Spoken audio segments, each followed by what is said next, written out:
Hello BookTube, welcome to Lizzie Faye Loves Books. I'm Elizabeth and this is going to be my July wrap-up.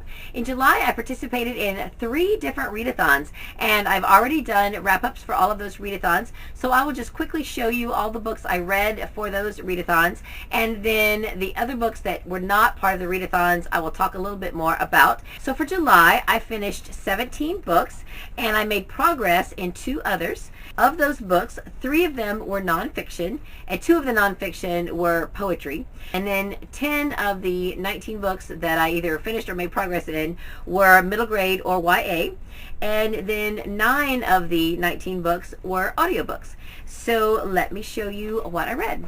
Now the first readathon that I participated in was the S'mores and Mayhem readathon hosted by Klaus, and it was a middle grade summer readathon. If you would like to know any more about these books, check out my wrap up for this readathon and I will link that video down below.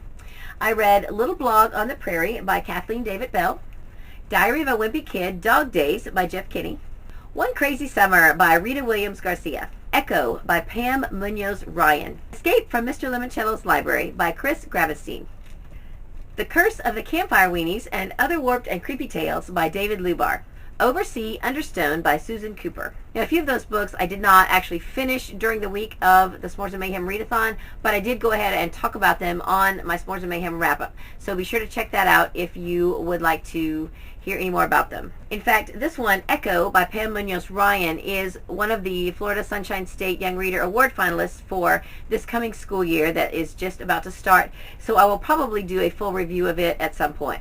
For the Save Our Cozies readathon, I started Dropped Dead Stitch by Maggie Septon. This is book 9 in the Kelly Flynn Knitting Mystery Series. And then I also continued to read this during Booktubeathon and finished it later in the month.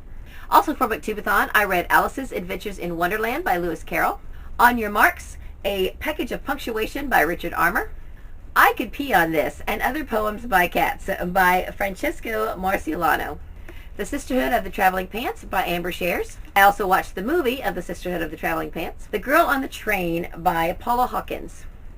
Another book on audio that I listened to, A Movable Feast by Ernest Hemingway. For our Library Bingo Challenge, one of the bingo squares says, read a book that is written the year you were born. Well, I really think they meant published the year you were born. But since this was published posthumously after Ernest Hemingway was already dead, I decided I really shouldn't count it for that challenge. So instead, I'm counting this for a different library challenge. This is a memoir of Ernest Hemingway's time in Paris when he was in his 20s with his first wife and first child. The most interesting parts of this were his time spent with Gertrude Stein and also F. Scott Fitzgerald. I enjoyed it to a point. I'm glad it wasn't longer. It was pretty short. I think if it had been really long, I would have just kind of gotten bored with it. But it was really a very interesting story. I've never read anything by Hemingway. The closest thing I've come to Hemingway is visiting his house in Key West, and I really just wanted to go there to see the polydactyl cats. So, you know, not ever having read any Hemingway, I found that it was interesting, but I think if I was more familiar with his works, I would have probably gotten a little more enjoyment out of it. And another audiobook I listened to is Harry Potter and the Sorcerer's Stone. Yay! This audiobook's not much to look at, so I'll hold up the print book. My daughter wanted to read this because one of her best friends has been hounding her to read it, and then this was also the Teen Book Club selection for this month. She missed the Teen Book Club meeting because the date was switched from the 4th Thursday to the 3rd Thursday, and so I just didn't realize it in time in order to take her. But she did read the book, and I listened to it, and I really enjoyed it.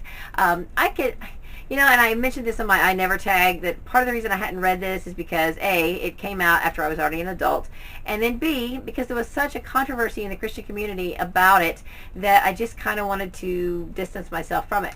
Now, I guess I can see why there was an uproar. After reading the book, I can see that it's not an anti-Christian book. It's really just a fun fantasy book for kids.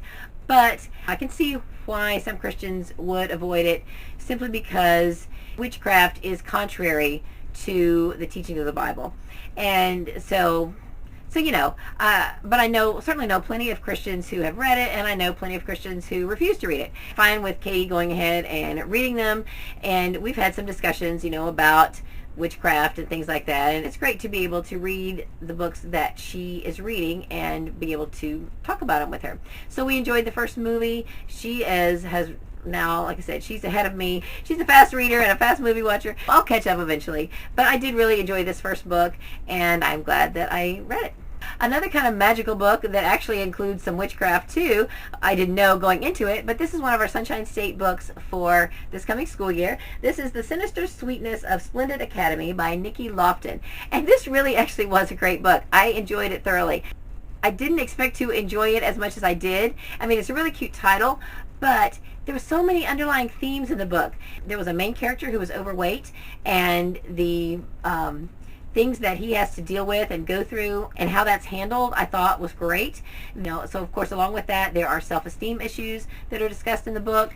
And so there were several other really good themes running throughout the book that I thought were excellent, and I really got invested in the story. I enjoyed it. So I did write a review of it on Goodreads, and I always link below my Goodreads page, so please feel free to go there and take a look at my review. And I hope you will pick up this book. It's really cute, and I thought it has some really good themes that are applicable for middle grade readers. Now this book, I didn't start this book till the last day of the month, and I didn't finish it until the next day.